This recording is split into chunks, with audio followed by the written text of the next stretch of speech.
Allahumma salli ala Muhammad. Ya Rabbi salli alaihi wa sallim. Assalamualaikum warahmatullahi wabarakatuh.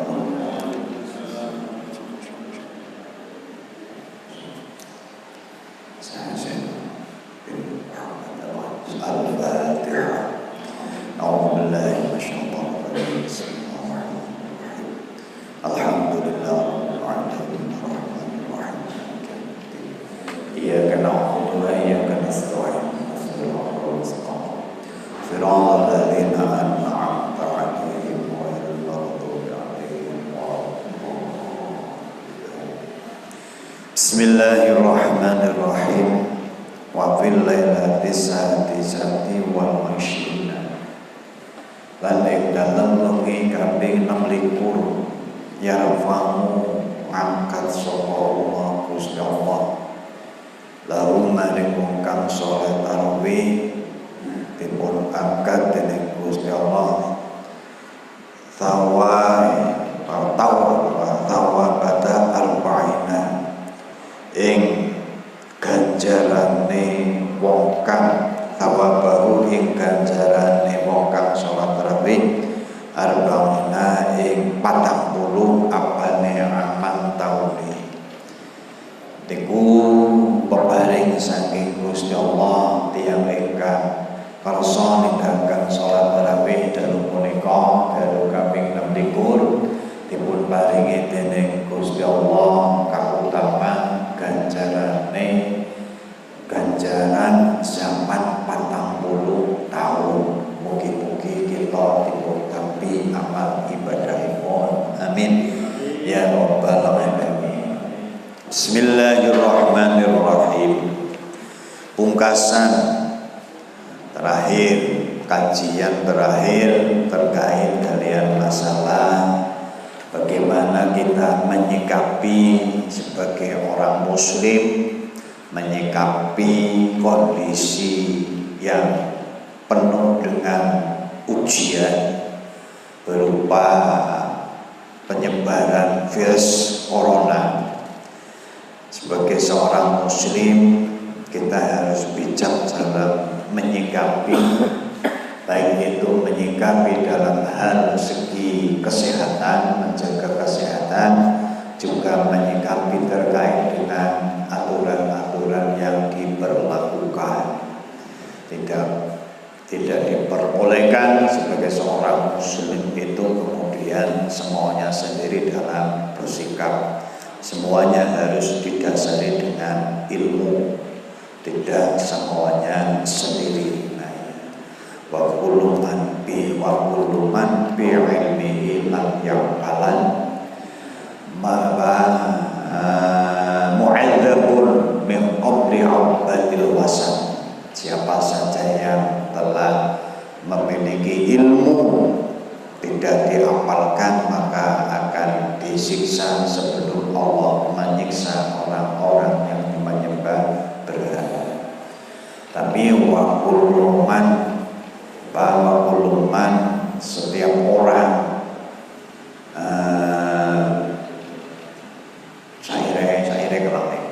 setiap orang yang melakukan amal tanpa didasari ilmu ilmi, maka amalnya itu pasti akan ditolak.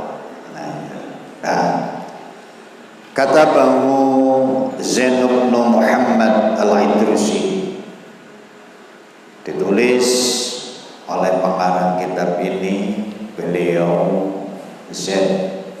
Dr. Zain bin Muhammad Al-Idrusi, salah satu guru besar spesial tentang keilmuan hadis.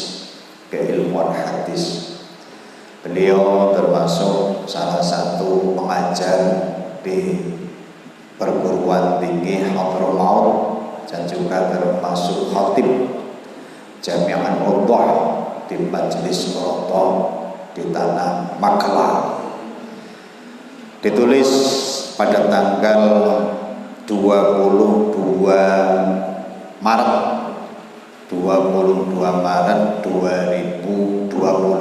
baru saja kemarin, setelah rame-ramene corona di Cina ataupun di Wuhan atau lagi rame-ramene, dan mulai ada penutupan. Mulai ada penutupan jamaah umroh yang akan memasuki kota Madinah dan kota Mekah, tepat tanggal 22 bulan 3 tahun 2020, juga bersamaan dengan 1 minggu setelah kita melaksanakan Khatmil Quran. Ini ditulis sebagai kesimpulan dari seluruh kajian yang telah kita pelajari bareng-bareng dari awal. Ini sebagai satu kesimpulan. Bismillahirrahmanirrahim. Wa qablal khitam 'alal muslim ayyutabbi nida Allah ta'ala lil jum'ah khususan liqauniha fardu 'ain 'ala kulli muslim. Liqauli ta'ala ya ayyuhalladzina amanu idza nudiya lis-sholati li yaumil jum'ati fas'au ila dzikrillahi wa dzul bay' dzalikum khairul lakum in kuntum ta'lamun. Sebelum menutup kajian-kajian kita, perlu diketahui bahwa wajib bagi setiap orang Islam, laki-laki khususnya, bagi orang Islam laki-laki untuk memenuhi panggilan Allah, terutama ketika dipanggil untuk melaksanakan sholat Jumat. Karena sholat Jumat dalam kondisi apapun itu hukumnya fardu ain. Setiap individu wajib melaksanakannya, dan apabila tidak melaksanakan tanpa ada mudhur maka berdosa besar. Dan sampai 3 kali tidak melaksanakan sholat Jumat tanpa mudhur dikategorikan sebagai orang munafik, digolongkan orang munafik. Sesuai dengan firman Allah dalam surah Al-Jum'ah tadi sudah kami bacakan, yang intinya bahwa kita ketika dipanggil oleh Allah dengan suara adzan pada hari Jumat, agar supaya kita segera untuk menunaikannya. Tinggalkan segala bisnis, pekerjaan dan lain sebagainya, jual beli, demi untuk memenuhi panggilan Allah pada hari Jumat. Maka yang perlu dicatat, yang pertama adalah bahwa sholat Jumat dalam kondisi apapun itu hukumnya tetap fardu ain. Yang menjadi syarat pertama. Wa yaqsudu adaul Jum'ah, wa yaqsudu ada'al Jum'ah. Memenuhi panggilan Allah untuk apa? Untuk melaksanakan sholat Jumat. Nah kemudian fa idza muninga min qibalil hakim lidhihabi lil jum'ah au uliqat abwabul masajid dunahu faqad adama alaihi wa raja'a ila baitihi wa saqatat anhul jum'ah wa yusalli dhuhra wa la ithma alaihi. Kemudian ketika terjadi kasus arep mangkat Jumat wis jam 12, wis adus, wis nganggo kelambi sing main arep mangkat Jumatan wis mangkat budal saka omah mangkat bismillah niat ingsun mangkat salat Jumat menuju masjid sing biasa Jumatan. Tapi ketika sudah sampai di masjid, di situ sudah ada Satpol PP. Sekarang tidak boleh Jumatan. Atau ketika masuk masjid, masjid ditutup. Tidak boleh orang lain mengikuti Jumatan di sini. Hanya warga sendiri misalnya. Orang ketika terjadi kasus seperti itu, asalkan dia sudah berangkat, wis mangkatkan umah, budalkan umah, berarti sudah gugur kewajiban sholat Jumat. Syaratnya gugur kewajiban sholat Jumat, wis mangkatkan umah, disit udu banjur nang umah leha-leha, pacar sikit Jumatan orang wajib si ngomong sama. Jumatan itu wajib. Ya ketika hari Jumat, pas pelaksanaan hari Jumat, yo mangkat Jumatan. Wong dene tekan panggonan Jumatan kok ada halangan, ya bali maning. Bali maning banjur salat zuhur, maksudnya kayak kuwi. Nah, sholat zuhur, maka dia sudah tidak terkena dosa karena dia sudah memenuhi panggilan Allah untuk melaksanakan sholat Jumat, tapi orang uli. Tapi orang uli. Jadi kembali kepada pribadi kita masing-masing, hukumnya apa kata tidak boleh kita mendikte kepada kebijakan-kebijakan yang pemerintah juga punya perhitungan tersendiri demi kepentingan banyak orang. Ini kembali kepada pribadi masing-masing. Dadi nek dina Jumat wayahe Jumatan yo budal Jumatan wondene tekan panggonane ora liya bali maning salat zuhur kuwi salat dosa. Sing dosa kuwi wayahe salat Jumat nang omah turu bae. Nah, ora mangkat-mangkat Jumatan, nah ora mangkat Jumatan. Nah kuwi sing jeneng dosa wong saben dina Jumat kena Gusti Allah undang-undang kowe mau idza nudiya lis-sholati yaumil jumu'ah fas'au ila dzikrillah wa dzarul bai' al-ayat idza amila ma'alaihi wa qasada huduraha. Ketika orang tersebut sudah melakukan apa yang mesti dilakukan ketika orang mau melaksanakan sholat Jumat, mandi sunnah dilakukan, pakai pakaian yang rapi, dominasi putih, ya wis nganggo wangi-wangi wis siap mangkat Jumatan. Kuwi sing jeneng wong sing wis gugur kewajiban Jumat.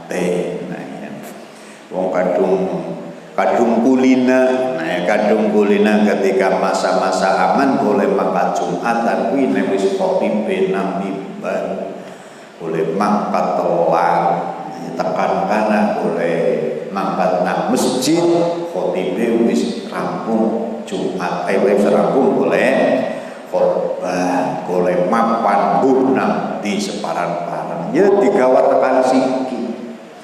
Nah, padahal siki kegiatan sholat Jumat itu di awal waktu menggunakan jam istiwa setengah jam 12 kurang 20 menit wis adzan. Biasane jam semono urung adus. Nah kuwi tesih digawat mangkat nang masjid jam 12 ya wis salam rampung.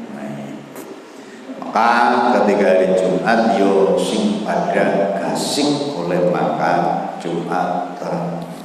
Minimal ya tengah 12 wis metu saka omah. Jam 12 kurang 5 menit mangkat tekan kananya wassalam. Wa min ajibin ma yunkiru 'anil imam Abu Yaqub al-Buhaiti tilmid Imam Syafi'i rahimahullah ta'ala faqad naqala al-imam Baihaqi rahimahullah taala manhu ma yakti.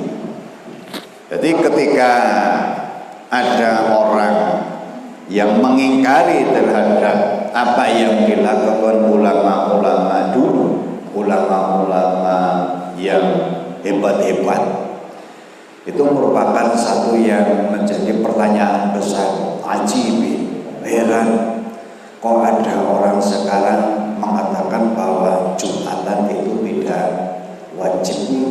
Dasarnya apa? Kecuali jelas ada mundur-mundur, kecuali dia jelas positif kena corona, jelas mundur orang dosa.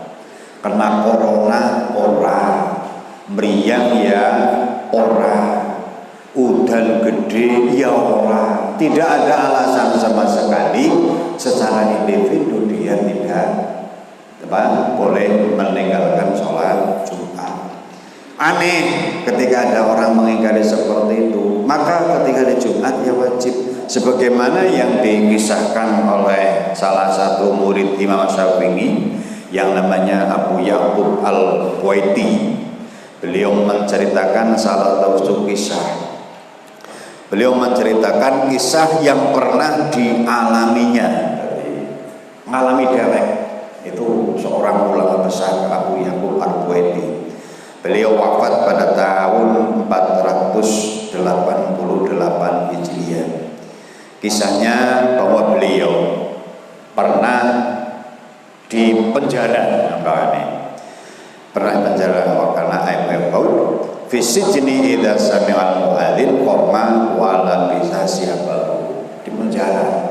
Tempo dulu itu banyak sekali ulama-ulama masuk penjara. Nek cara siki ya diomongna kriminalisasi ulama. Nah, ya, cara siki diomongna kayak gitu. Karena kalau tempo dulu memang pemerintahan yang zalim. Abu Hanifah karena kuatnya keyakinan dipaksa untuk menjadi ketua Mahkamah Agung cara Indonesia ini. Abu Hanifah dipaksa untuk menjadi ketua Mahkamah Agung. Beliau tidak bersedia sampai beliau dipenjara, meninggal pun di dalam penjara gara-gara orang gelem dia akan jadi hakim agung. Orang Indonesia malah berebutan. Abu Hanifah tidak mau. Orang ini wedi, resikonya gede menjadi seorang hakim, meninggal di penjara. Nah, santri Imam Syafi'i yang namanya Abu Yaqub Al-Buaiti juga seperti itu. Kasusnya wallahu a'lam, beliau masuk di penjara karena sosok seorang ulama ketika di dalam penjara. Ketika hari Jumat, setiap hari Jumat krungu adzan beduk-beduk waya dina Jumat, pasti kemudian beliau itu merapikan diri, mandi, adus, pakai pakaian yang rapi, kemudian menuju pintu penjara. Dan kemudian oleh sipir atau penjaga penjara takoni, mau kemana? Dari tidak pun timbah, waktu ditimbali Gusti Allah, aku ya semaur, aku harap makan Jumatan. Setiap hari Jumat seperti itu. Bagaimana sipir jawabannya? Pun jenengan wangsul mawon, boten wonten izin jenengan medal saking penjara. Apa jawabannya? Yene mau, Allahumma innaka ta'lam anni qad ajabtu ya Allah. Kaulah pantam ya Allah, panjenengan langkung pirsa, kaulah sampun berusaha napa nderekaken pangundang panjenengan, kaulah pun niat badhe budal Jumatan tapi boten saged.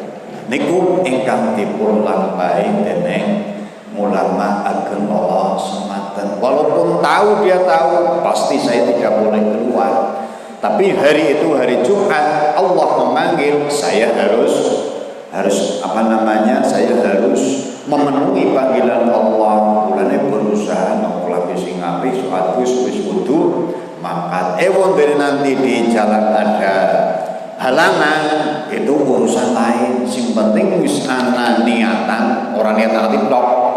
Karena yang namanya niat sebagaimana disebut dalam kitab Safinah apa niat? Apa? Qasdu syai' muqtarin bi fi'li syai'. Menduweni sejas wiji-wiji, memiliki tujuan sesuatu berbarengan dengan melaksanakan sesuatu. Orang perlu niat tok. Nah, orang Jumatan. Jane aku ya arep Jumatan wis niat tapi turu bae kuwi jenengane dudu niat. Sing jeneng niat arep Jumatan ya wis tumandang kaya mau kaya bom sing aku Yakub kuwi mau wis adus wis nganggo pakaian budal nang lawang penjara kuwi mau di pintu penjara pamit ora muni ya wis pripun malih Gusti kula mboten parang medal ya wis parek maning banjur salat zuhur gugur kewajibane. Nah, itulah yang perlu kita pahami sebagai seorang muslim menyikapi hal-hal seperti itu. Nah, kemudian apa yang menjadi kemudian sikap kita bagaimana ketika kita menghadapi situasi seperti ini, aturan-aturan yang kemudian selalu ada perubahan-perubahan, ya kita hanya memperbanyak doa kepada Allah Subhanahu wa ta'ala. Dan sekarang karena sudah berjalan dari bulan kemarin Indonesia ramen itu mulai bulan Maret, April, Mei, hampir 3 bulan. Indonesia itu sudah hampir 3 bulan pandemi corona, dan sampai hari ini sudah cukup banyak yang menjadi korban, yang mati 1000 lebih. Dibanding dengan negara lain mungkin ya sedikit Indonesia agak sedikit aman. Maka pemerintah belum lama ini juga agak lebih longgar sedikit. Kalau dari awal-awal pemerintah marilah kita bersama-sama melawan corona, karena sudah berjalan 3 bulan mungkin sudah sedikit ada kenalan cara pengantin anyar kuwi nek pengantin anyar kuwi biasane lagi rosa-rosane akeh nglawane, tapi ketika sudah berjalan cukup lama wis kenal ya kita bersahabat, saling mengetahui satu dengan yang lainnya. Sekarang marilah kita bersahabat dengan corona. Dalam hal ini bukan kemudian bersahabat dalam arti kita menjaga sendiri-sendiri. Dalam segi kesehatan kita juga harus lebih memperhatikan makanan, pakaian dan seterusnya. Dalam pergaulan juga tidak sembarangan dengan orang yang tidak kita kenal. Penggunaan masker dan seterusnya, corona sudah mengajarkan kepada kita semua. Jadi semuanya kembali kepada diri kita sendiri. Arep pasar yang ono, ora yang ono. Mangkat Jumatan yang ono, ora yang ono. Itu semuanya sudah kita pelajari bareng-bareng. Kembali kepada kita masing-masing. Allahumma inna na'udzubika minal baras wal judam wal junun wa min sayyi'il asqam. Allahumma ja'alna abida ihsan wa la taj'alna bidan dihan. Sallallahu ala sayyidina Muhammadil qulub wa dawayaha wa afiyatil abdan wa shifa'a lil absar wa diyaiha wa ala alihi wa sahbihi wa sallam tasliman katsira walhamdulillahi rabbil alamin. Al-Fatihah. A'udzu billahi minasyaitonir rajim. Bismillahirrahmanirrahim. Alhamdulillahi rabbil alamin. Iyyaka na'budu wa iyyaka nasta'in. Shiratal ladzina an'amta 'alaihim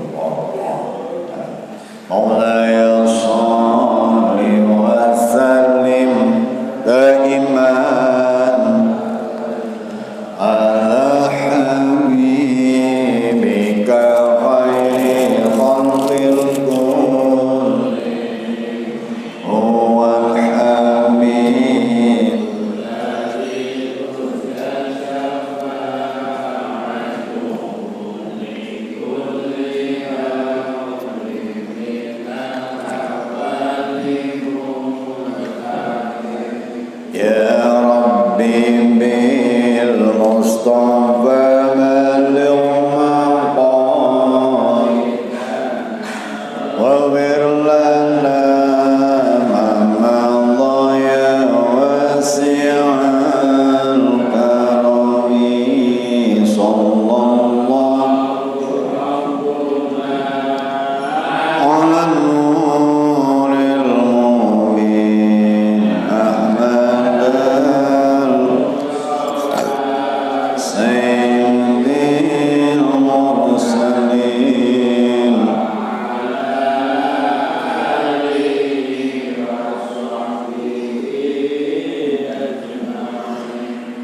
صلى